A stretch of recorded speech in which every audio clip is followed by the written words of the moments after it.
मुख्यमंत्री उमर अब्दुल्ला ने कहा है कि जम्मू कश्मीर में तेल और गैस की कोई कमी नहीं है और लोगों को इस मामले में अफवाहों पर ध्यान नहीं देना चाहिए। सीएम ने कहा कि लोग अफवाहों पर ध्यान देकर पेट्रोल पंपों पर लाइन लगाएंगे तो वो कुछ दिन के लिए पेट्रोल पंप ही बंद कर देंगे। फिलहाल किसी भी चीज की कमी नहीं है, चाहे डीजल हो, पेट्रोल हो, एलपीजी के सिलेंडर हो, और 2-4 दिन के अंदर अंदर सूरत हाल बदली नहीं है।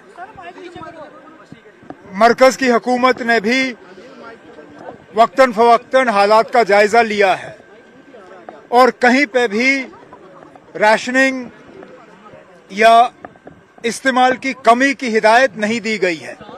इसलिए मेरी उन तमाम लोगों से मोतबाना गुजारिश है जो सोशल मीडिया के अफवाहों के बुनियाद पे पेट्रोल पंपों के बाहर लाइनें लगाए बैठे हैं, हमें मजबूर मत करिएगा। नहीं तो अगर यही हाल रहा, मैं कुछ दिनों के लिए पेट्रोल पंप ही बंद कर दूंगा जब तक ये अफवाहों का सिलसिला बंद नहीं होता। क्योंकि अगर अफवाहों की बुनियाद पे आप लोग पेट्रोल पंप के बाहर जो है डेरा जमाए रखोगे और जब हुकूमत आपसे कह रही है कि चीजों की कमी नहीं है, तो फिर खामखा हालात जो हैं वो बिगड़ जाएंगे। इसलिए मेरी सब लोगों से गुजारिश है कि आप पेट्रोल पंप के बाहर डेरा जमाना जो है बंद कर दीजिए।